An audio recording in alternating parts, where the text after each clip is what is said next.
Hello everyone, welcome back to IELTS Secret of Success. This is another important video on IELTS Writing Task. Most of the test takers' challenge is about the writing skills. I have heard a few people or the test takers have been telling that they have given their best in the exam, but still they are not able to improvise a score beyond 6.5. So for all this, you need to remember only one thing. In IELTS, you're tested on the quality of your language and not on the length of your writing.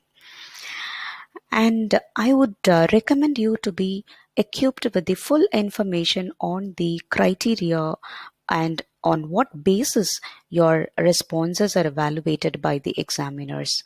Please watch the full video to know more tips and techniques to improve your writing score. IELTS examiners use a set of detailed assessment criteria on these four factors: task achievement, coherence and cohesion, lexical resource, that is vocabulary, grammar range, and accuracy. So each of these four skills contribute 25% respectively to your writing criteria.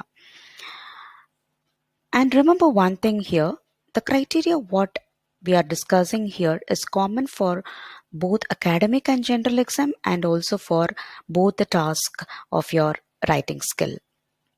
Let us see in detail about these factors. So the first factor which is contributing to the IELTS writing score is task achievement. As the name says, you need to fulfill certain requirements of the task.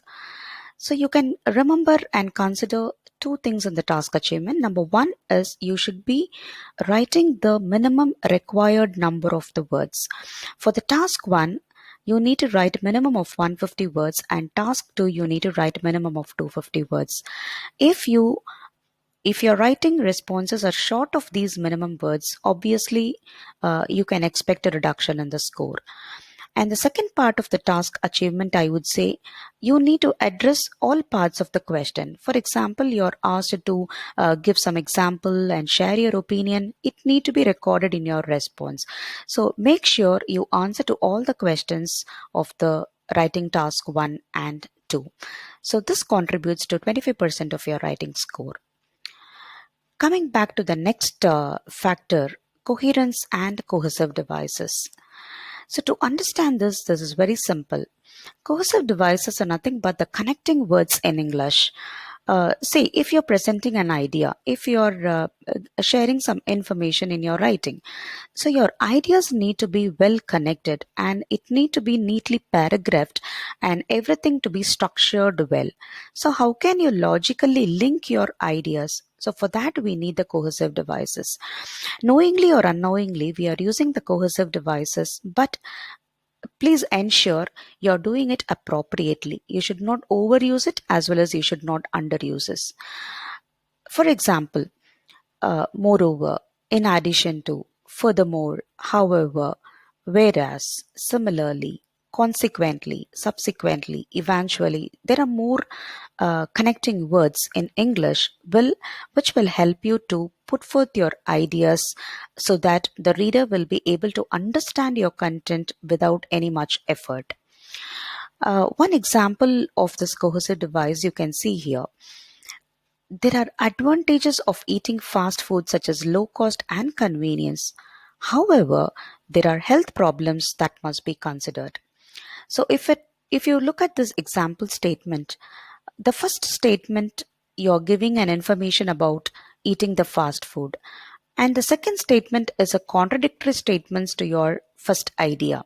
So you need to be well connect that idea with however. So when we see the word however, which means the reader can understand there is some a contradictory statement or an idea is going to come forward, which will make the reader's job easier to completely understand what you're trying to present in your response.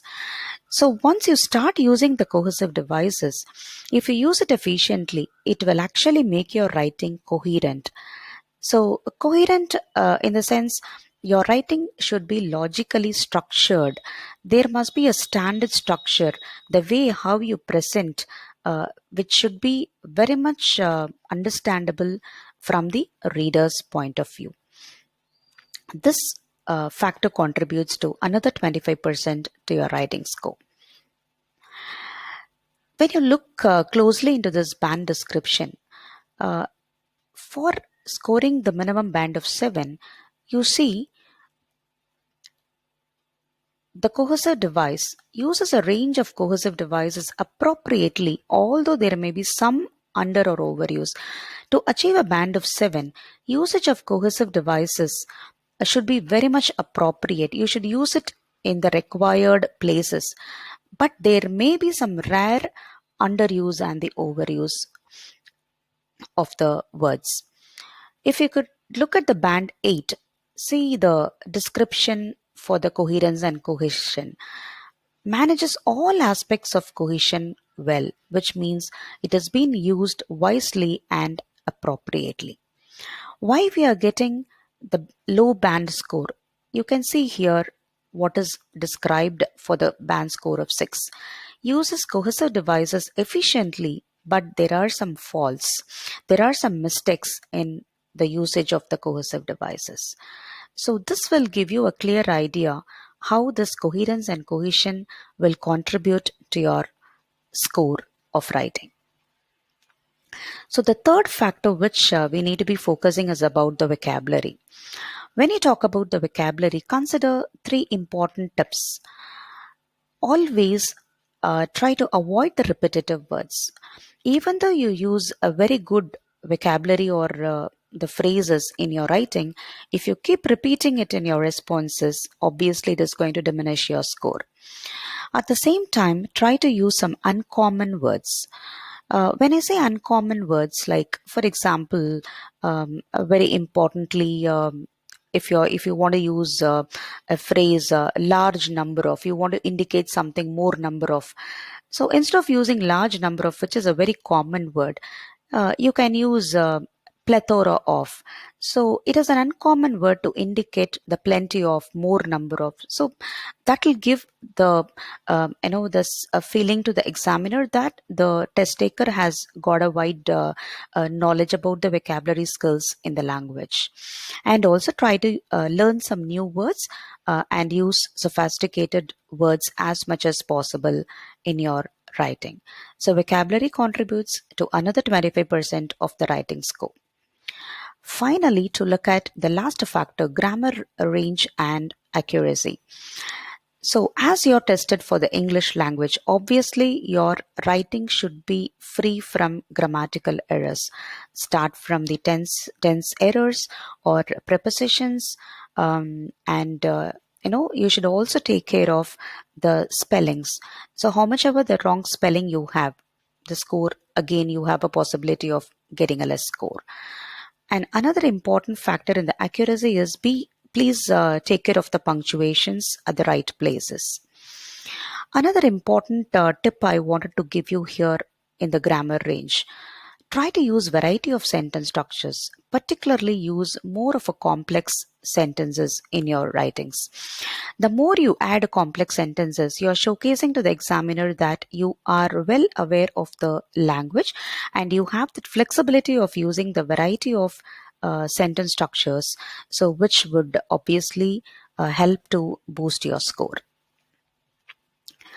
So the considering the whole, the 4 important factors which we discussed, the important takeaway tips, what I wanted to give you at the end of this video is 2 things you need to consider for enhancing your writing score.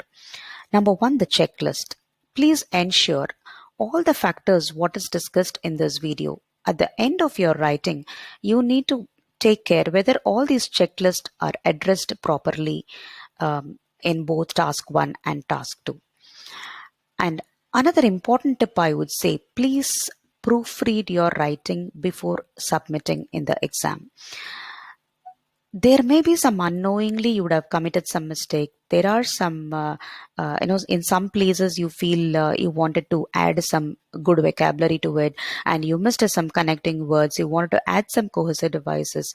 Always when you do the proofreading before submitting, there is always a scope to improvise on your writing skills. Again, I'm emphasizing your whole writing score depends upon the quality and not on the quantity. So save some time for your editing so that you will be able to uplift your quality of the writing. So hope you follow all these ideas when you start practicing the writing task. Thanks for watching. I will see you in another important lesson of IELTS. Thank you.